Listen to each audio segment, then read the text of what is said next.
Monsieur le ministre de l'économie, la situation d'Areva est catastrophique. Longtemps présentée comme un fleuron industriel, elle est aujourd'hui au bord de la faillite.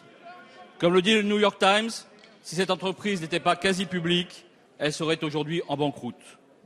Face à cette situation, on évoque un mécano industriel perdant-perdant avec EDF, une recapitalisation par les contribuables, des prises de participation par la Chine, alors qu'on nous vantait l'indépendance française, sans oublier les impacts sociaux et les impacts sur la sûreté.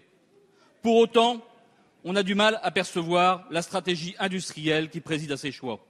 Et surtout, si le diagnostic posé sur la faillite d'Areva prend réellement en compte l'évolution du monde autour de nous.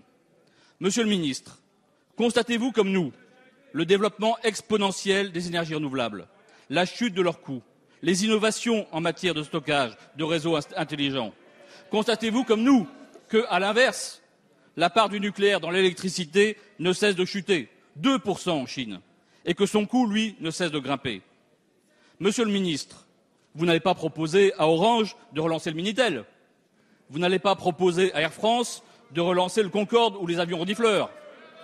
Alors, dans le domaine de l'énergie aussi, nos entreprises doivent tirer les conséquences de la profonde rupture technologique qui s'opère dans le monde, particulièrement au moment où nous allons voter une loi historique pour la transition énergétique. Nous connaissons tous des entreprises qui, comme Kodak, sont mortes de n'avoir pas su s'adapter, ou d'autres comme E.ON, qui ont réussi à se sauver en prenant le bon virage. La question n'est donc plus de savoir si la révolution énergétique aura lieu, mais si nous en serons acteurs ou victimes.